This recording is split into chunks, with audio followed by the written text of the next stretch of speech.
नमस्कार विद्यार्थी मित्रांनो, आपण व्यंजन संधी खूप शॉर्टकट पद्धतीने कशी ओळखायची ती शिकून घेणार आहोत. बघा, आपण बघणार आहोत प्रथम व्यंजन संधी 10 सेकंदाच्या आत कशी ओळखायची. प्रथम व्यंजन संधीमध्ये काय होतं, क च ट त प हे व्यंजन आहे, हे जोडाक्षर म्हणून आल्यास तो शब्द हा प्रथम व्यंजन संधीचा असतो. जसं उदाहरणार्थ धिक प्लस कार. बघा, क पुढे क आलं तर याच्यामध्ये क हे व्यंजन जोडाक्षर म्हणून येईल, धिक्कार. परंतु आपण प्रथम व्यंजन संधी, प्रथम व्यंजन संधीमध्ये क च ट त प हे जोडाक्षर म्हणूनच येतात. जसं बघा, वाघ प्लस प्रचार. या ग पुढं प आलं तर हे क जोडाक्षर म्हणून येईल आणि शब्द तयार होईल, वाक्प्रचार.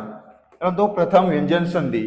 याच्या पुढची आहे तृतीय व्यंजन संधी. शॉर्टकट कशी ओळखायची. तृतीय व्यंजन संधीमध्ये ग ज ड द ब हे व्यंजन जोडाक्षर म्हणून येत असेल तर तो शब्द हा तृतीय व्यंजन संधीचा असतो. उदाहरणार्थ जर लिहिलं अप प्लस ज, पहिल्या शब्दातील शेवटचा वर्ण प आहे म्हणजे क ग ज ड द ब जोडाक्षर म्हणून जर येत असेल तर तो शब्द हा तृतीय व्यंजन संधीचा असतो. अप प्लस ज तयार होतो अब्ज. याला म्हणतो आपण तृतीय व्यंजन संधी. जसं बघा, दिक प्लस दर्शन तर याचं तयार होतं दिग्दर्शन.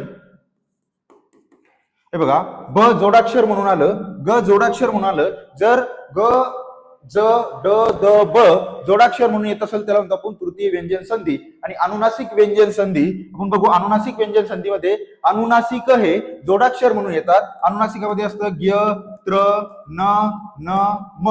हे जर जोडाक्षर म्हणून आलं तर त्याला म्हणतो अनुनासिक व्यंजन संधी. उदाहरणार्थ सत प्लस मार्ग तर याचं तयार होतं सन्मार्ग. म्हणजे बघा, न आणि म हे अनुनासिक आहे, हे जोडाक्षर म्हणून येतं, याला म्हणतो आपण अनुनासिक व्यंजन संधी.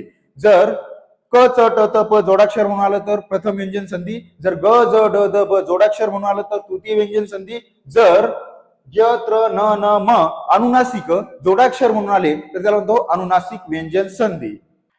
अशा पद्धतीने आपण प्रथम व्यंजन संधी, तृतीय व्यंजन संधी, अनुनासिक व्यंजन संधी शॉर्टकट पद्धतीनं कशी ओळखावी हे बघितलं. जर व्हिडिओ आवडला असेल तर लाईक करा, सबस्क्राईब करा. पुढं तुम्हाला एक शब्द दिलेला आहे सन्मती. हा शब्द कोणत्या संधीचा आहे तुम्ही मला कमेंटमध्ये सांगा. जय हिंद.